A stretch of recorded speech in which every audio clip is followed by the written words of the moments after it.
ready for the big reveal? Introducing our beautiful 2021 Raw Beauty Ambassadors. Hi, my name is Chanel Coley. I am a survivor of domestic violence.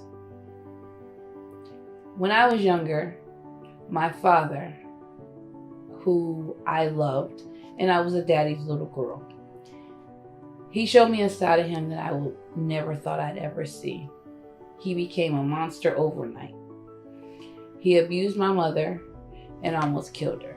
It was one fateful night that my brother, sister, and I were home, and I locked my brother and sister in the closet, and I'm the reason why my mother was able to survive that horrific night. She ended up with staples in her head, and blood was everywhere. And all it was a misunderstanding, and no one ever paid attention to her cries. My uncles tried to save my mother a few times, but that never worked because my father would always try to figure out a way to manipulate my mother and her feelings. As I got older, I became the aggressor. I would always tell people I would never let that happen to me. So I, being me, am the one who, if you did anything wrong to me, I would try to get you where it hurt. 2 of my relationships I did this in, but one thing that I've always said was I didn't want my children to experience the same level of pain that I went through watching this happen to my mother. After my last boyfriend, who is the father of one of my children, I was holding my son in my arms and I struck him, and it didn't matter to me as long as I caused pain. My son started crying, and I realized that I was turning into the same monster that I saw my father become.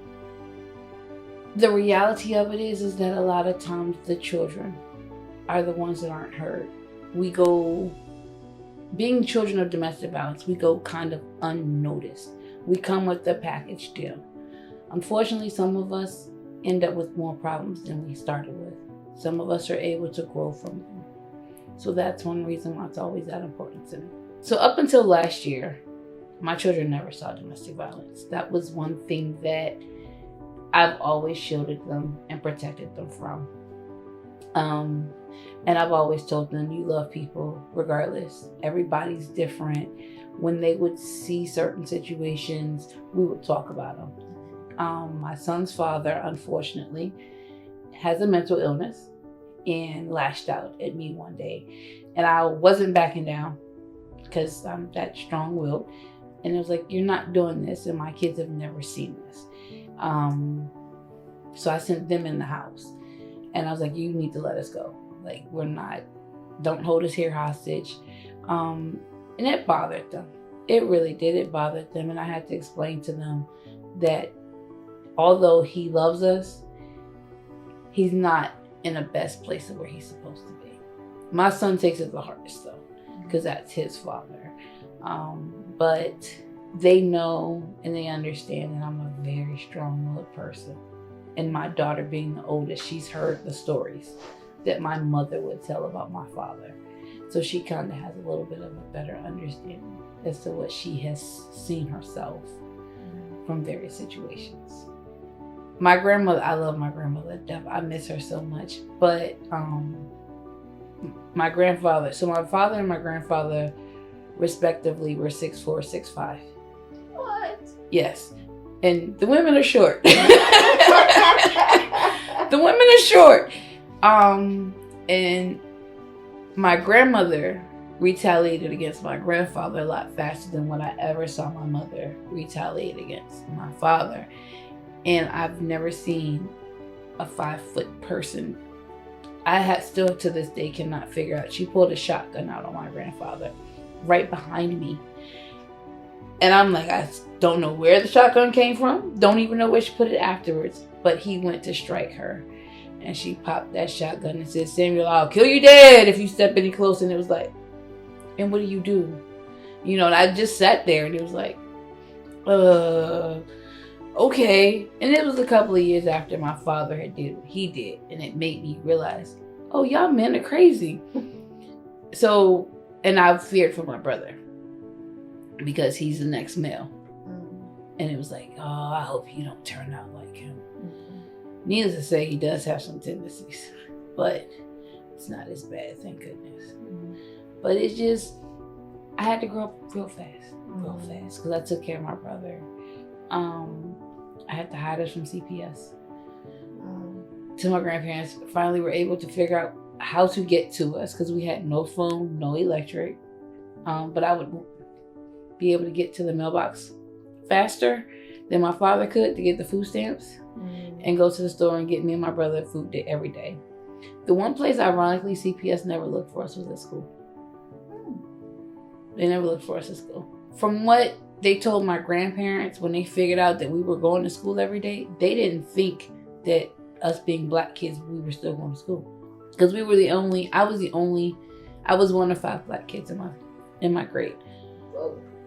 Yeah, it was very interesting, needless to say. So, it was, yeah. So the growing up fast part is the one that some of us kids get lost in the system. And even if it's not, we're in foster care, we still get lost in somebody's system. Or they go into their little shells. Then you have those that mask the pain and try to find different outlets. And a lot of them become drug addicts, alcoholics at times. Not all, but majority.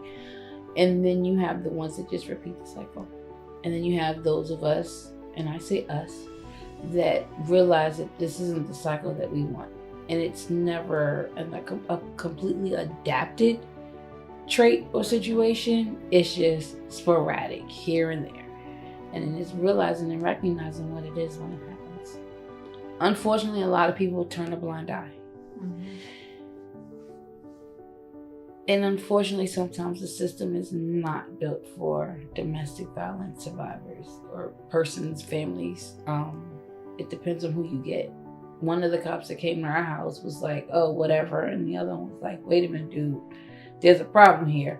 So we had both at the house at the same time the night my mother almost died. So I've seen that.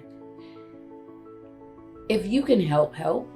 But I also know it becomes a very sticky situation because you don't know if there's a weapon involved. You don't know what the retaliation is on the other side. A lot of times it's better to get the cops involved.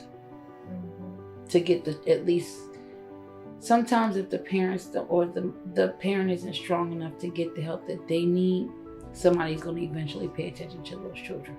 I've had to learn realistically, without faith and without God, a lot of the things that I have, I wouldn't have it. I wouldn't be where I am. I wouldn't be able to show my kids differently than what I was shown. He's brought me and I say it and I mean it, people are like, oh my gosh. But he's really brought me a mighty long way because out of everything that I've gone through in my life, he's been the solid foundation to strengthen me and to bring me through and to always be there regardless if I'm messing up or if I'm doing good. But the energy and the level of the gifts that your dream team has been given. And each one of them have their own individual gifts. It's not just the makeup or just the hair or just the styling. It's all of it. It's the entire experience. They make you feel comfortable. And with the different array of persons that have given testimonials before, haven't given testimonials before, you see that come alive. And you can see the reservations lift out of the people as they're getting stuff done. And y'all made me come out of my comfort zone in my little private box of tennis shoes, sneakers, and jeans and t-shirts to get all dolled up. Right. So I must really like you. Yeah. We love you. Thank you. But everything, the whole experience, you kind of have to take yourself out of your comfort zone. Because it's you can't do anything but, actually, which I really enjoyed. Everybody's spirits, everybody's auras. It was a very nice experience. I am Chanel Coley, and I am Raw Beauty Proud.